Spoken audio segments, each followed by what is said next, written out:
So here we go, booting up the old Sega Saturn again, of course. This is Daytona USA. One of the games I've wanted to play for the Saturn for the longest time and haven't played till today. I played this in the arcade a little bit, of course, but really that's about it. This game came out in the arcades in 1994, at least in North America, and was ported to the Saturn in 1995 as one of the Saturn's release titles. By AM2, as you can see, this is a Sega game, of course. Big arcade game. These graphics in 1994 were considered absolute top of the line as far as this game went in the arcades.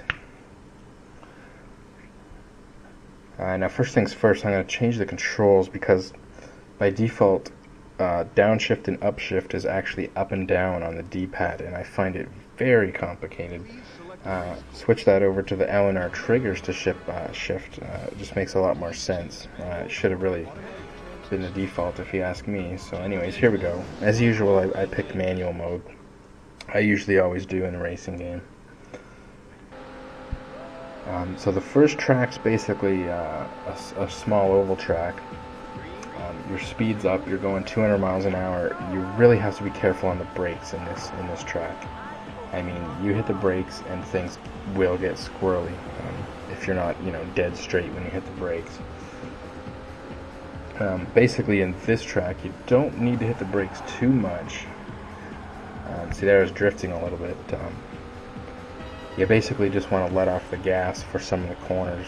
You might need to brake a little bit for one of the corners, but very little braking in this track. As you can see, 40 cars on the track at once, which once again was pretty impressive for its time in the arcade. It was common to see this one all linked up. You'd have like 4 arcade cabinets all linked up together. But like I said, this was ported to the Saturn as a launch title. And although I think the graphics are very good, they are definitely flawed, and the pop-up is horrible in this game. As you can see here, it's really only drawing such a close distance to you. There really is a lot of pop-up. It's a problem with, like I said, a lot of Saturn titles. You'll notice there's damage to your car. There's 4 different views in this game, and I kind of like this one here. You can see there's full damage to your cars, which is also pretty, I'd have to say, pretty ahead of its time there, too. Full 3D models with full damage. Pretty impressive stuff for the time. But anyways, as I was saying, a lot of early Saturn titles had one problem, and that is the Saturn's release date was jumped. I mentioned that in my Saturn review, but they basically jumped the release date of the Saturn to get it out before the PlayStation. So what happened is a lot of people, and once again, like I said, with the Saturn, it was hard to program for. So I mean, these people trying to make launch titles probably already have enough problems as it is, and suddenly Sega says, "Oh, surprise, we're putting the launch up, so the due date for your games to be finished is moved up." So a lot of these games had to be rushed out for the launch. This game was updated, I believe, a year later with a special edition version. It fixes all the pop-up problems. The graphics are improved. But this is the original here. This is the release title version here. So, as you can see, there's a lot of speed. But it is actually a difficult game to master. I mean, considering it's an arcade game, I was honestly expecting just to jump into this one, and that's definitely not the case.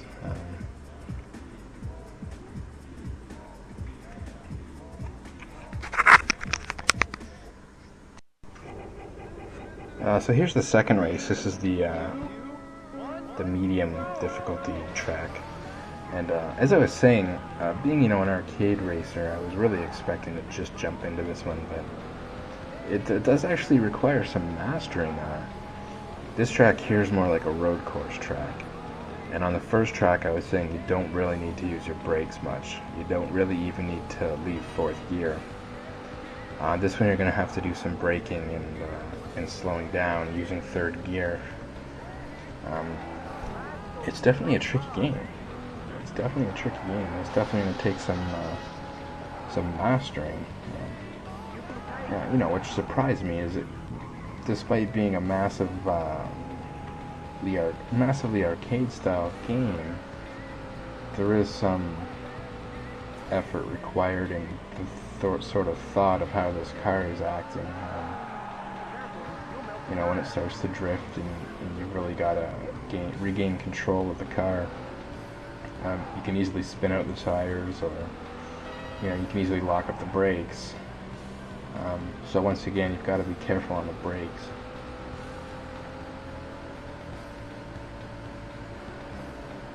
I find this track a lot of fun after doing just the oval track. You get into this, there's less cars, there's only 20 cars on the track, and it's a bigger track. But it's a really fun course, and I wasn't expecting this. I was expecting almost all Daytona, just the oval track. And once again, I just started playing this game today. This is one game I always wanted to play for the Saturn. My buddy actually had a Saturn, and I seen it in his closet one day, and it was sitting in the closet with Daytona USA, and I was bugging him. This was back in like 1997, 1998. He had a PlayStation. I remember it was like around Tomb Raider 2 just came out. I remember playing Tomb Raider 2 on the PlayStation there. It was kind of like the Saturn was like his dirty little secret that he bought a Saturn, but it ended up in the closet, and he had a PlayStation now. And he wouldn't take it out. He wouldn't let me play it. I bugged him and bugged him to play it. I bugged him to at least let me borrow it, and he wouldn't even let me borrow it. I mean, the Saturn just sat in his closet for years, and I could never understand that. I really wanted to play this game, and now that I have it, it's definitely worth the wait. This is an awesome Saturn game. Even this launch version, it's even better if you can get that. I wish I could remember exactly what it's called. I think it's like the special edition or something. Let me see if I can find that quickly on the internet here.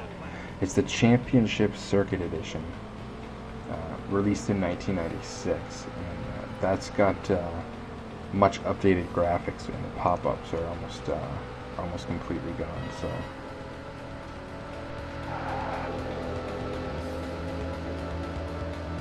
Looking good.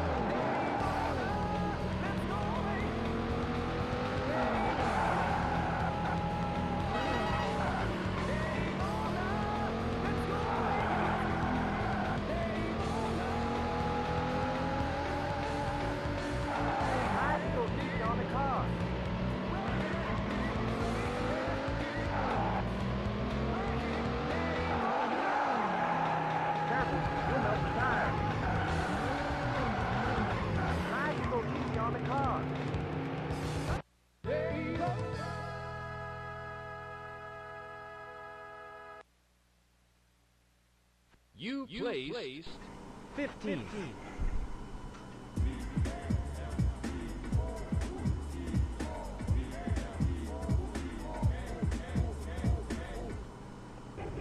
Anyways, I'm definitely running low on time here. I'm going to show you a little bit of the third track.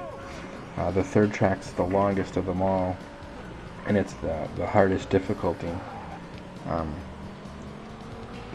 Anyways, I'll leave you with that, and this is definitely a must-have game for the Saturn.